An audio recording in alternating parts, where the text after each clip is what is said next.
ಮಟ್ಟದ ಮೇಲೆ ಅಪಾರವಾಗಿರ್ತಕ್ಕಂಥ ಭಕ್ತಿನಿಟ್ಟು ಬಂದಿರತಕ್ಕಂಥ ಸರ್ವ ಯಾವತ್ತು ನನ್ನ ತಾಯಿ ಬಳಗವೇ ಅಣ್ಣ ತಮ್ಮಂದಿರರೇ, ತಮ್ಮೆಲ್ಲರ ಆತ್ಮನಿಷ್ಠ ಪರಮಾತ್ಮನಿಗೆ ಶರಣು ಸಮರ್ಪಣೆಗಳು. ಈಗ ನೀವೆಲ್ಲರೂ ಕಾಯ್ತಕ್ಕಂಥದ್ದು ಮಕ್ಕಳ ಕಾರ್ಯಕ್ರಮ. ಸಮಯ ಭಾಳಷ್ಟು ಆಗ್ಯದ, ಆದರೂ ಕೂಡ ಈ ಕಾರ್ಯಕ್ರಮ ಆದಷ್ಟು ಬೇಗ ಪ್ರಾರಂಭ ಮಾಡುವಾಗ ತಿಳ್ಕೊಂಡು ಭಾಳಷ್ಟು ಪ್ರಯತ್ನ ಪಟ್ವಿ, ಆದರೂ ಕೂಡ ಆಗಲಿಲ್ಲ. ಆದರೂ ಕೂಡ ನಮ್ಮ ಕಾರ್ಯಕ್ರಮ ಅದ್ದೂರಿ ಆಗೋ ಸಲುವಾಗಿ ಸ್ವಲ್ಪ ಸಮಯ ಕೂಡ ಆಗ್ತದೆ. ಅದಕ್ಕೆ ತಮ್ಮೆಲ್ಲರ ಸಹಕಾರ ಕೂಡ ಬೇಕು. ನಡೀತಕ್ಕಂಥ ಸಂಸ್ಥೆ ಅದು ನಿಮ್ಮೆಲ್ಲರ ಸಂಸ್ಥೆ. ಯಾಕಂದ್ರೆ ಆಗಲೇ ನಮ್ಮ ರಾಜು ಮಾತಾಡ್ದ, ನಿಜವಾಗಲೂ ಕೂಡ ಗ್ರಾಮಗಳ ಏಳಿಗೆ ಆಗಬೇಕಂದಿದ್ದಾರೆ. ಅಲ್ಲಿ ಏನು ಬೇಕಾಗಿದ್ರೆ ಮುಖ್ಯವಾಗಿ ಶಿಕ್ಷಣ ಬೇಕು. ಆ ಶಿಕ್ಷಣ ಹೊಂದಿದಾಗ ಮಾತ್ರ ಮಕ್ಕಳು ಭವಿಷ್ಯವನ್ನು ಬೆಳಗಲಿಕ್ಕೆ ಸಾಧ್ಯದ. ಯಾಕಂದ್ರೆ ಒಬ್ಬ ವ್ಯಕ್ತಿ ಸಮಾಜದೊಳಗೆ ಬೆಳಗಬೇಕಾದಾಗ ಅವನಿಗೆ ಏನು ಅವಶ್ಯಕತೆ ಇದೆ ಅಂದ್ರೆ ಶಿಕ್ಷಣ ಅವಶ್ಯಕತೆ ಅದ. ವಿದ್ಯಾ ಬಂತು, ವಿನಯ ಹೋಯ್ತು, ಶ್ರದ್ಧೆ ಬಂತು, ಸಮಾಧಾನ ಹೋಯ್ತು. ವಿದ್ಯೆಯ ಜೊತೆಗೆ ವಿನಯ ಕೂಡ ಬಂದಾಗ ಮಾತ್ರ ಮನುಷ್ಯ ಸಮಾಜದೊಳಗೆ ಬದುಕಲಿಕ್ಕೆ ಸಾಧ್ಯತೆ. ಇವತ್ತು ಭಾಳ ಕಡೆ ನಾವು ನೋಡ್ತಿರ್ತೀವಿ, ಶಾಲೆಗಳು ಏನಾಗಬೇಕಂದ್ರೆ ಮಕ್ಕಳು ಏನಂದ್ರೆ ಒಂದು ಮೂರ್ತಿ ಇದ್ದ ಹಾಗೆ. ಕಲ್ಲನ್ನು ತಂದು ಒಬ್ಬ ಕಲ್ಲ ಕುಟ್ಟಿಗ ಮೂರ್ತಿಯನ್ನು ಮಾಡಬೇಕಾದಾಗ ಆಗ ಶಿಕ್ಷಕರಾಗಿರ್ತಕ್ಕಂಥವ್ರು ಆ ಮಕ್ಕಳನ್ನು ಮೂರ್ತಿಯನ್ನಾಗಿ ಮಾಡ್ತಾರೆ. ಅದರ ಜೊತೆಯೊಳಗೆ ನಾವು ಏನಾರ ಎಲ್ಲ ಮಕ್ಕಳಿಗೆ ಅಲ್ಲೇ ಕಳಿಸ್ಕೊಡ್ತೀವಿ, ಅಲ್ಲೇ ಇರ್ತಾರ. ನಮ್ಮ ಮಕ್ಕಳು ಇನ್ನೂ ಕೂಡ ಹುಷಾರಾಗಬೇಕು. ಮನೆಯ ಮೊದಲು ಪಾಠಶಾಲೆ, ಜನನಿ ತಾನು ಮೊದಲ ಗುರು, ಜನನಿಂದ ವಿದ್ಯೆ ಕಲಿತೆ ಜನರೇ ಧನ್ಯರು. ಮುಖ್ಯವಾಗಿ ಗುರುಗಳು ಯಾರಂದ್ರೆ ಮೊದಲು ಮನೆಯೊಳಗೆ ತಂದೆ ತಾಯಿ ಗುರುಗಳು. ಎರಡೇ ಗುರುಗಳು ಅಂದ್ರೆ ಶಿಕ್ಷಕರು. ಅದಕ್ಕೇನೆ ಮಾತೃ ದೇವೋಭವ, ಪಿತೃ ದೇವೋಭವ, ಆಚಾರ್ಯ ದೇವೋಭವ. ಈ ಶ್ಲೋಕ ಏನದ, ಮೊದಲ ದೇವರು ಯಾರಂದ್ರೆ ತಂದೆ ತಾಯಿ ದೇವರು.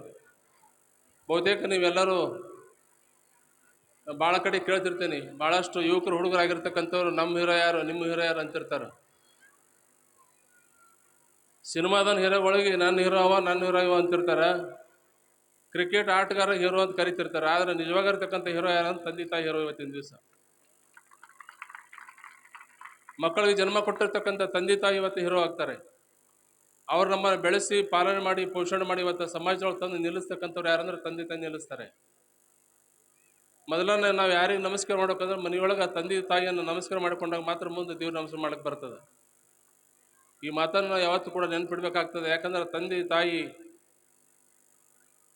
ಮಾಡಿರ್ತಕ್ಕಂಥ ಕೆಲಸ ಎಂತಂದ್ರೆ ಭಾಳ ದೊಡ್ಡದು. ಮಗುವಿಂದ ಹಿಡ್ಕೊಂಡು ಬೆಳೆಸಿ ದೊಡ್ಡವನಾಗಿ ಮಾಡಿ ಒಬ್ಬ ಯುವಕ ತಾನು ಸಮಾಜದೊಳಗೆ ತಲೆ ಎತ್ತಿ ಬದುಕಬೇಕಾದಾಗ ಕಾರಣ ಯಾರಂದ್ರೆ ತಂದೆ ತಾಯಿ ಕಾರಣ ಆಗ್ತಾರೆ. ಅದೇ ಒಬ್ಬ ಹುಡುಗ ದುಷ್ಟನಾಗಿ ಉಡಾಳನಾಗಿ ಎಲ್ಲೋ ಗಟ್ಟರದ ಬಿದ್ದು ಎಲ್ಲೋ ಎದ್ದು ಎಲ್ಲೋ ತಿರುಗಾಡಬೇಕಾದಾಗ ಅವನಿಗೆ ಏನಾಗ್ತದೆ, ತಂದೆ ತಾಯಿಗೆ ಭಾಳ ಕೆಟ್ಟ ಅನಿಸ್ತದೆ. ಮಕ್ಕಳಿಂದ ತಂದೆ ತಾಯಿ ಹೆಸರು ಬರಬೇಕು, ಶಿಷ್ಯರಿಂದ ಗುರುವಿನ ಹೆಸರು ಬರಬೇಕು. ಒಳ್ಳೆ ಮಗು ಆದಾಗ ಜನ ಮಾತಾಡ್ತಾರೆ, ಏನ್ರಿ ಯಾರ ಮಗ ಎಷ್ಟು ಚಲೋ ಅದಾನ. ಜನ ಮಾತಾಡಬೇಕು, ಎಷ್ಟು ಚಲೋ ಅದನ್ನ, ಎಷ್ಟು ಒಳ್ಳೆಯದನ್ನ, ತಂದೆ ತಾಯಿ ಯಾರು ಇರಬೇಕು. ಅದೇ ಸುಮಾರ ಮನುಷ್ಯ ಏನ್ರಿ ಯಾರ ಮಗ ಎಷ್ಟು ಸುಮಾರು ಅದ, ನೀವು ತಂದೆ ತಾಯಿ ಇದ್ದು ಇದ್ದಂಗೆ ಆಗ್ತಾರೆ. ಅಂಥ ಒಂದು ಸಂಭವ ನಿರ್ಮಾಣ ಮಾಡ್ತಕ್ಕಂಥದ್ದು ಶಾಲೆ.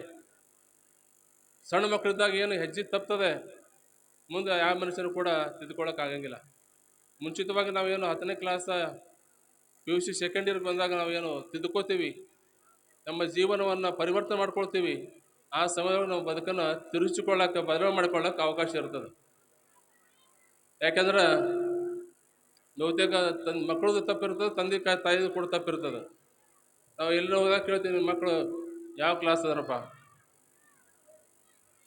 ತಂದೆ ಹೇಳ್ತಾನ ಅವನಿಗೆ ಕೇಳ್ರಿ ಅಂತ. ನಾವು ಅವನಿಗೆ ಕೇಳ್ರಿ ಹೇಳಲಿಕ್ಕೆ ಕಾರಣ, ಮಕ್ಕಳನ್ನು ಎಷ್ಟು ಲಕ್ಷ್ಯ ಕೊಡ್ತೀವಿ ನಾವು ಅಷ್ಟು ಮಕ್ಕಳು ಒಳ್ಳೆಯವರಾಗ್ತಾರೆ.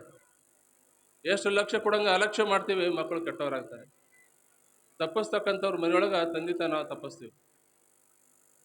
ಯಾಕಂದ್ರೆ ಬದುಕಿನ ಇಡೀ ಜೀವನವನ್ನು ಸಾಗಿಸ್ಬೇಕಾದಾಗ ನಾವು ವಿವೇಕ ಇಲ್ಲ, ನಮ್ಮಲ್ಲಿ ಸಂಸ್ಕಾರ ಇಲ್ಲ. ಆ ಬದುಕನ್ನು ಬದುಕಿರ್ತಕ್ಕಂಥವ್ರು ಮುಂದೆ ಮಕ್ಕಳು ತಂದೆ ತಾಯಿಗೆ ಕಂಟಕ್ಕೆ ಪ್ರಾಯರಾಗ್ತಾರೆ. ಸಿಟಿ ಒಳಗೆ ವೃದ್ಧಾಶ್ರಮ ಆದವ, ವೃದ್ಧಾಶ್ರಮಗಳು, ಅನಾಥಾಶ್ರಮಗಳು. ಆ ವೃದ್ಧಾಶ್ರಮ ಹೋಗಿ ಕೇಳ್ರಿ, ನಿಮ್ಮ ಮಕ್ಕಳು ಏನು ಮಾಡ್ತಾರೆ? ನನ್ನ ಮಗ ಡಾಕ್ಟರ್ ಅದಾನ. ನಿನ್ನ ಮಗ ಏನು ಮಾಡ್ತಾನೆ? ನನ್ನ ಮಗ ವಕೀಲ ಅದಾನ, ನನ್ನ ಮಗ ಇಂಜಿನಿಯರ್ ಅದಾನ. ಇದನ್ನು ಮಾತ್ರ ಹೇಳ್ತಾರೆ ಹೊರತು ನನ್ನ ಮಗ ವಕೀಲಿಗೆ ಅಂತ ಯಾರು ಹೇಳಂಗಿಲ್ಲ. ನನ್ನ ಮಗ ವಕೀಲ ಅಂತ ಯಾರು ಹೇಳಂಗಿಲ್ಲ. ಡಾಕ್ಟರ್ ಅದಾನ, ಇಂಜಿನಿಯರ್ ಎಲ್ಲ ಹೇಳ್ತಾರೆ. ಕರೆ ತಪ್ಪತಕ್ಕಂಥವ್ರು ಹಳ್ಳಿ ಜನ ಅಲ್ಲ, ಸ್ಥಿತಿ ನಡೀತಕ್ಕಂಥವ್ರು ನಮ್ಮ ಹಳ್ಳಿ ಜನ. ಅಂಥ ಒಂದು ಸುಂದರವಾಗಿರ್ತಕ್ಕಂಥ ಬದುಕನ್ನು ನಿರ್ಮಾಣ ಮಾಡ್ತಕ್ಕಂಥ ಸಂಸ್ಥೆ ಇದು. ನಮ್ಮ ಗ್ರಾಮದ ಸರ್ವ ಜನ ಹಿರಿಯರೆಲ್ಲರೂ ಕೂಡ ಸಂಸ್ಥೆಯನ್ನು ಕಟ್ಟಿ ಬೆಳೆಸ್ತಕ್ಕಂಥದ್ದು ಇದು ನಮ್ಮ ಕನಸಿನ ಕೂಸು, ನಮ್ಮೂರಿನ ಕನಸಿನ ಕೂಸು ಇದು. ಅಂಥ ಯಾವ ಸಂಭ್ರಮದ ಈಗ ಜಾತ್ರೆ ಅನ್ನಬೇಕು ಕಾರ್ಯಕ್ರಮಕ್ಕೆ ನನಗೆ ಗೊತ್ತಾಗೋದಾಗಿತ್ತು. ಯಾಕಂದ್ರೆ ನೀವು ಇಟ್ಟಿರ್ತಕ್ಕಂಥ ಅಪಾರವಾಗಿರ್ತಕ್ಕಂಥ ಭಕ್ತಿ, ಅದನ್ನು ಯಾವ ಥರ ಸ್ವೀಕಾರ ಮಾಡೋಕೆ ಗೊತ್ತಾಗಲ್ಲ ನನಗೆ. ಬಹುತೇಕ ನಾನೇ ಕಡಿಮೆ ಬೆಳಕಂತ ನನಗೆ ಅನಿಸ್ತದೆ.